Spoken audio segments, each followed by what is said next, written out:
everyone, welcome to my channel. My name is Ran Levari, and in this video I'd like to show you my effects setup that I use for the videos that I post online and for playing live and for writing music.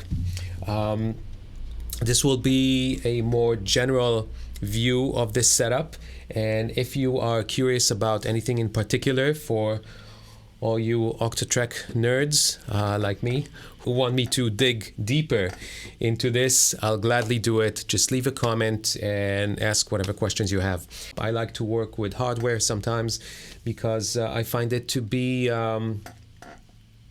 a bit more random, a bit more surprising. I don't really see everything visually. It can surprise me just like maybe a writing partner would in the studio. If I'm writing music and I write music with someone else, then maybe they would come up with something that I would not think of, and that will trigger a chain of events that will lead to some creativity, some new creativity.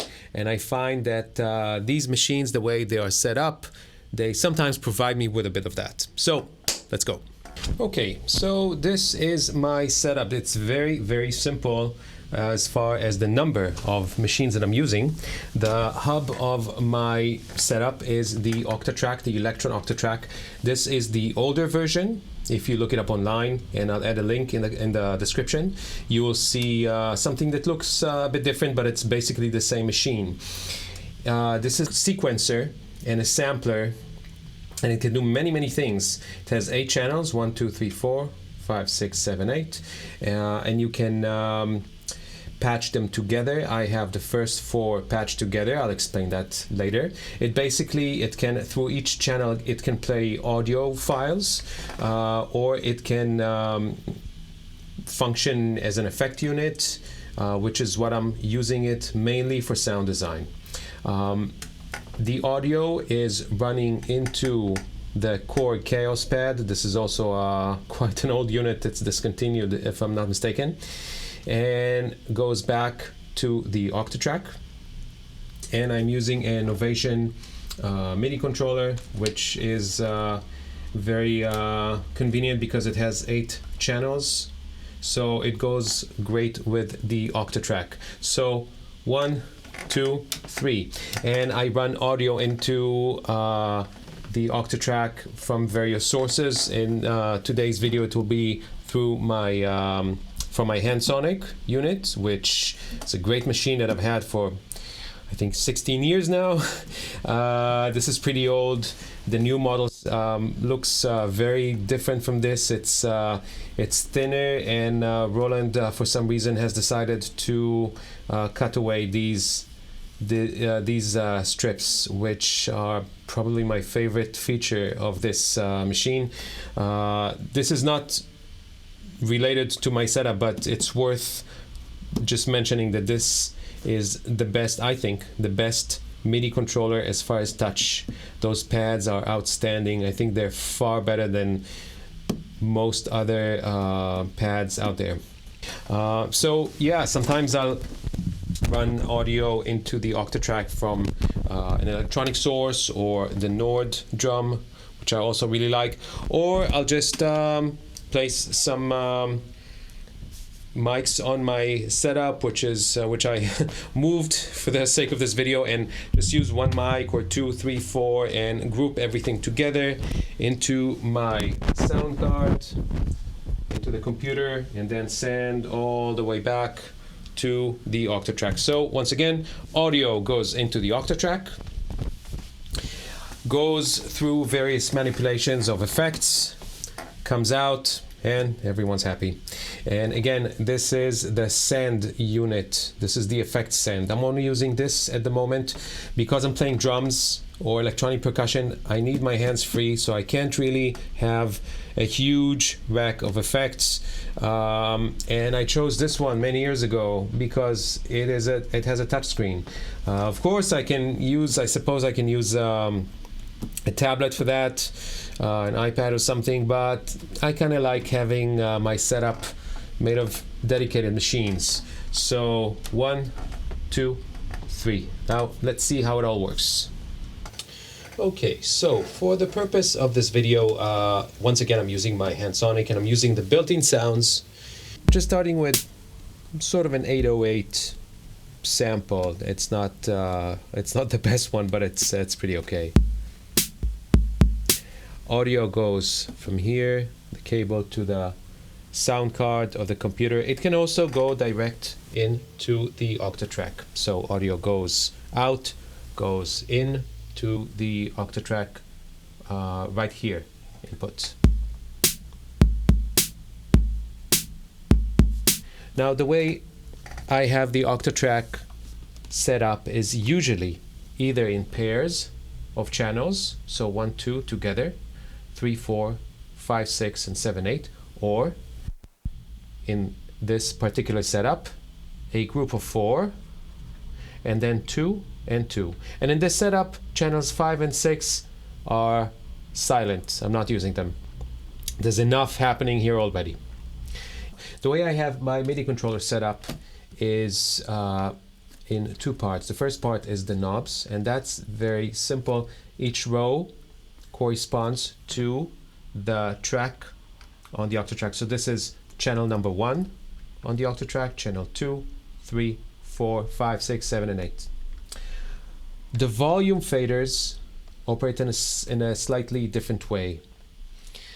I always pair at least 2 channels together to get the benefit of the effect units that are allocated for each channel. So the first channel has 2 effects, second channel has 2 effects. I like to have at least 4 effects on any signal that I send. I use this for sound design, so just 2 effects for me right now is not really enough. So I like 2 channels at least. So these 2 faders control only channel 2. The one on the left will always control the channel's volume. The one on the right will control the send. It will send audio to my exterior effect unit, which in this case is the Chaos Pad, and you can have whatever you want here. So volume, send. Let's see how it works. So I'm going to use this one. This is the volume, and here is the send. And now I'm getting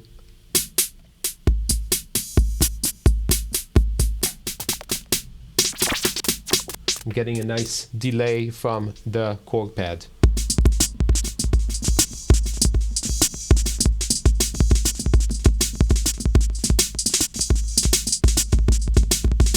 I like sometimes to play synchronized to the delay.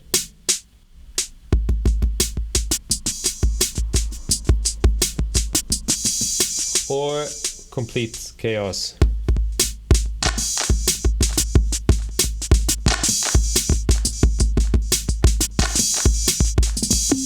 And just have some randomness happening. So you'll notice that I'm using the faders assigned to channel 4. So these 2 are for channel 2. They're always in pairs, remember. These 2 are for channel 4. These 2 are for channel 6 and channel 8. The reason I'm using 3 and 4 is because, as I've mentioned, these 4 channels are linked together. So I'm going immediately to channel 4. All the audio will come out of this channel anyway. So I have my volume, but no effects yet. This is where the knobs here come into play. Each one is rigged to an LFO unit inside each channel. So each channel has an LFO unit. The LFOs in the Octatrack can control anything. You can assign them to pretty much anything on the machine. So I just have them controlling some parameters on the effects. So for instance, on channel 1, I have my distortion unit. And I've chosen 3 parameters that I can use. The first one is a sort of bitrate manipulator.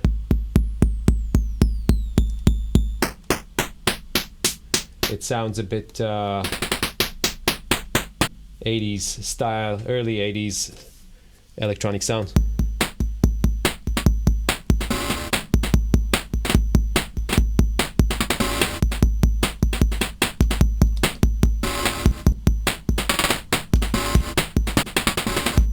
Having grown up in the 80s, I love these. These are the sounds of my childhood, like, you know, old video game sounds. But when applied in smaller amounts, it just gives you a bit of high-end distortion.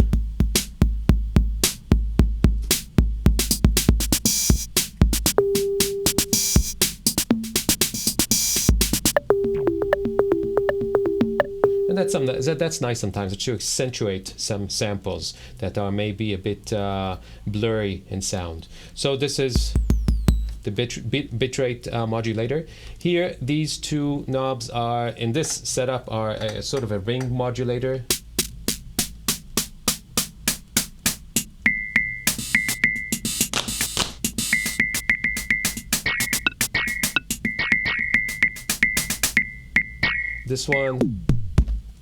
This one is how much of the ring modulator I'd like to have running, and this is the frequency of. So I have a lot of ring modulator happening in this.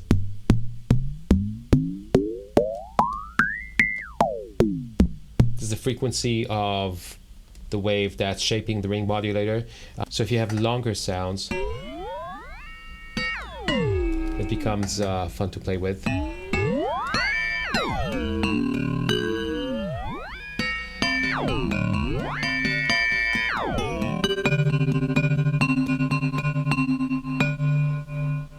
And in this position, when there's lots of it activated but very slow modulation, it sounds a bit like the Leslie boxes for Rode keyboards. This is a lot.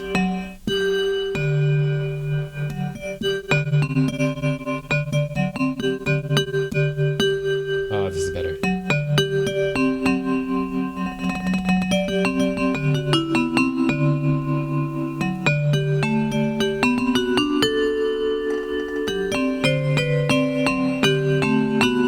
Yeah, you can find the sweet spot. It's a kind of a vibrato effect.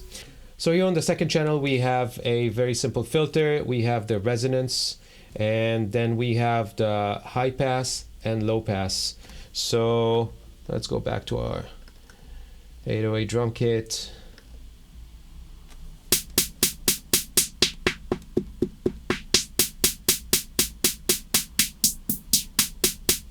So between these two, I can shape the sound on the spot and just go with maybe something a bit darker.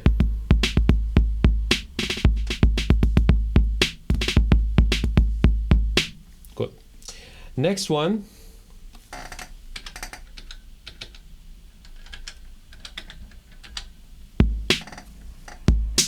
Next, I have delay.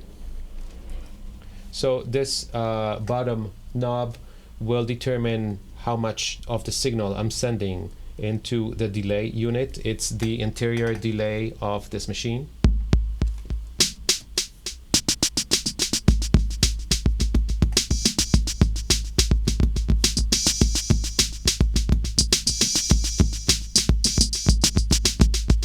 This knob right here is the rate of the delay, so starting with very fast.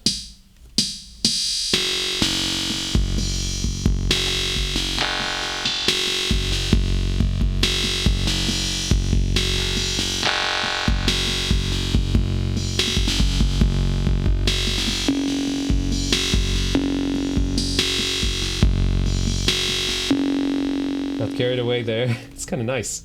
So yeah, and this top knob decides the amount of time that the delay, the feedback of the delay, how long the feedback will continue. So very short, going longer.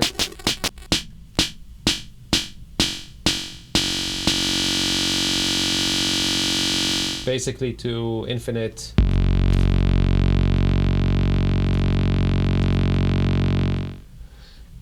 Okay, so yeah, you can get a lot of nice effects. There's a mode for this effect that I have activated. It's tape mode. So the cool thing is that when you change it, it sort of acts. It's not exactly like a true tape delay, but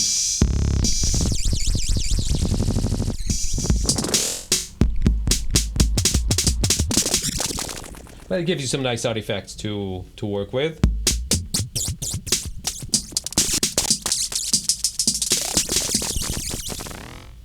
Now, I don't tune this delay to be synced with the tempo, because I like some randomness and I like to be able to have it a bit off. So I work in conjunction with this machine. Sometimes I sync this to the tempo, and then even on the fly I have some reference to what the tempo is that everything is working on. The Octatrack sometimes switches tempos. If you're recording something into it, it can actually calculate the BPM that you are recording. So if you do, and just record that, let's turn this off, just go 1, 2, 3, and 4, and you just record that and loop it, it will calculate the BPM, which is very handy sometimes. And then you might not know exactly where you are as far as BPM, if it's 121 or 123.4. This is where the tap tempo, on this machine it has a tap tempo, and in this machine as well. If you don't know what the tap tempo is, you are playing and you would like to, and the delay is not exactly with you, you just tap the tempo and it syncs with your playing. So that was the delay. So once again, we have some lo-fi, that's what they're called on the machine, lo-fi parameters. So we have the bit rate, and we have the ring modulator, and then we had the filter and the delay. Last in the chain is a spring reverb.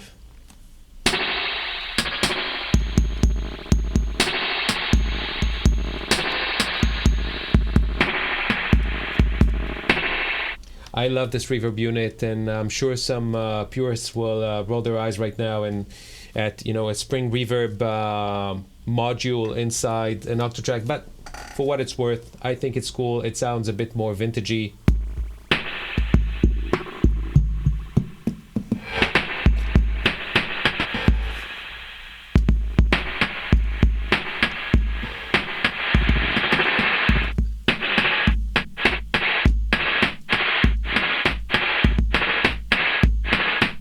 So we have the send, how much of the signal is being sent to the reverb. And we have the tone of the reverb, whether it's very bright or very dark. It's subtle, but it does make a difference.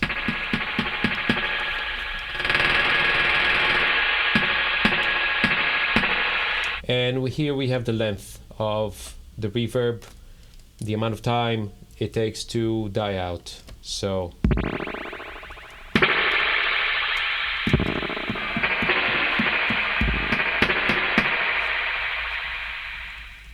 now, this is the simple part of this setup, but in itself it's pretty amazing. So if we just take, let's turn everything back.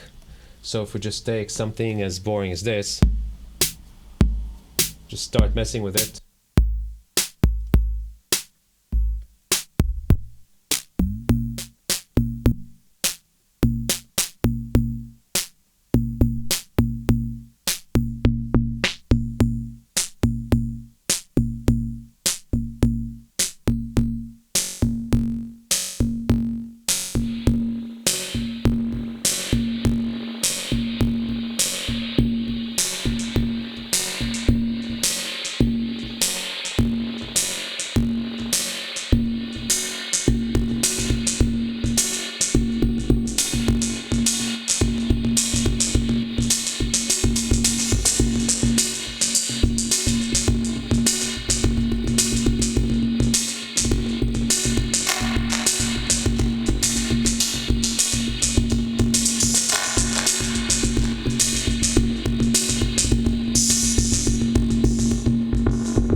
That's pretty cool.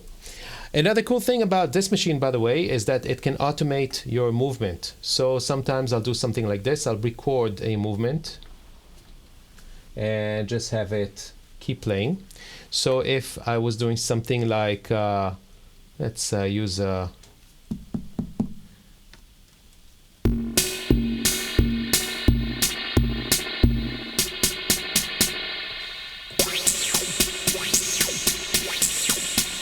and I want to leave my hand, I'll just record this motion.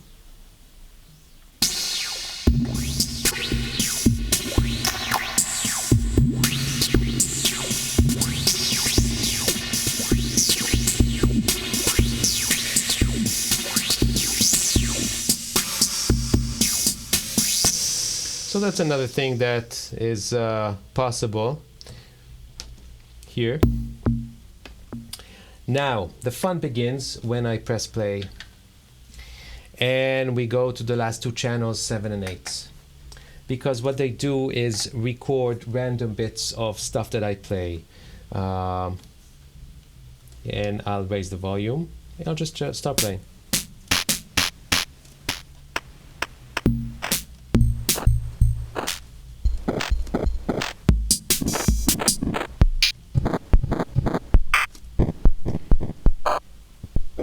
What these channels will do is through a thing in the Octatrack called record trig, and again I won't go very deep into that, but if it is interesting to you, just let me know.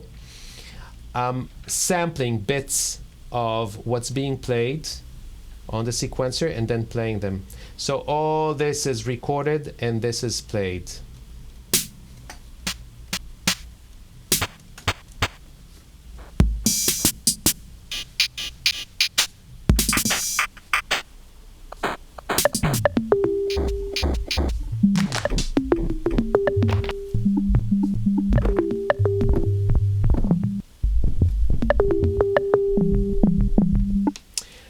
The cool thing is that I set it up to record the master channel. So whatever comes off the master channel, it records. And why is that cool? Because it will record itself as well.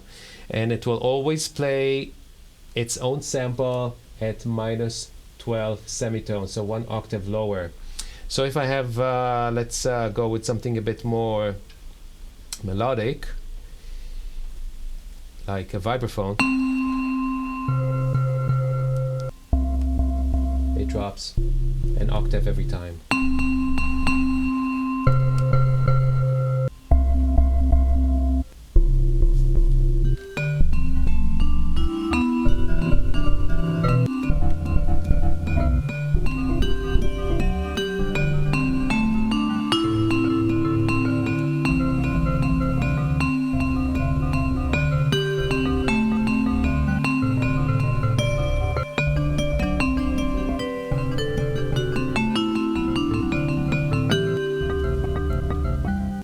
It can get a bit chaotic, but I love this. I love having random things just pop out and surprise me, and that will lead me to maybe doing something different. But if you do follow the BPM, so this is 130, and let's just set this to 130 as well. I don't like to use a click track when I'm playing, but right now if I send my audio to the Chaos pad,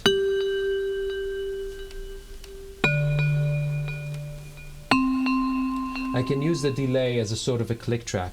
And I know that now if I'm playing sort of with this click, then this will be sort of synced.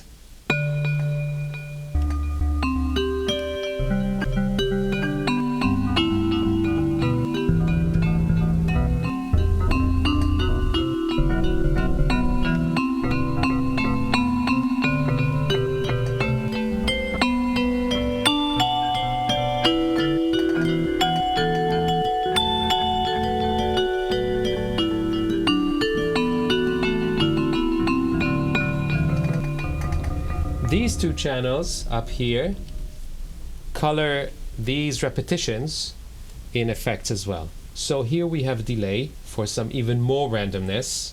Let's turn it on. This is the send. This is the tone of the delay, and this is, I'm sorry, yeah, and this is the feedback.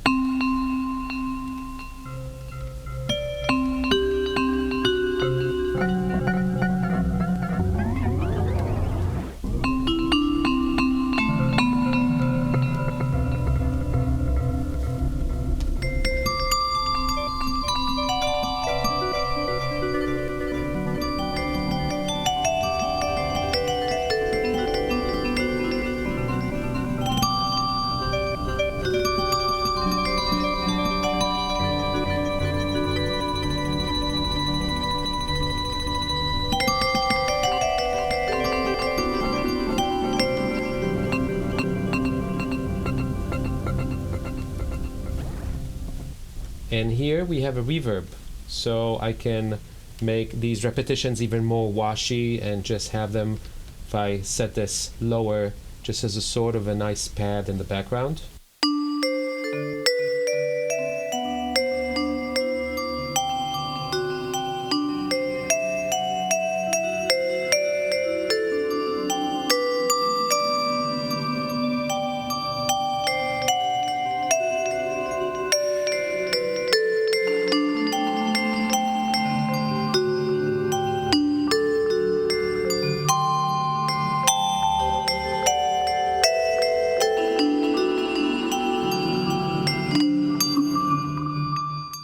So that was my explanation of this effect setup.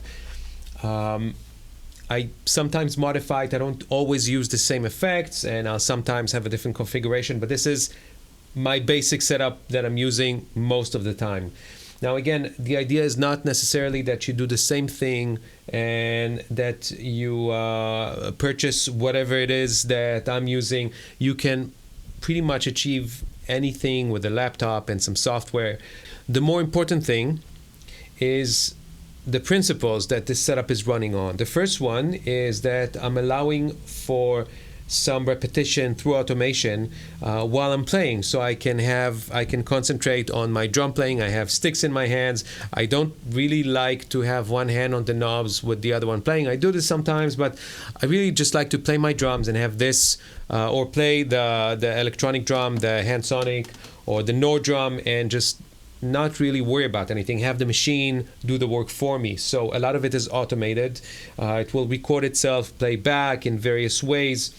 So that's one thing. I like to have some repetition from the machines to buy me some time when I'm just concentrating on the drums. And something interesting is happening here without me having to work it.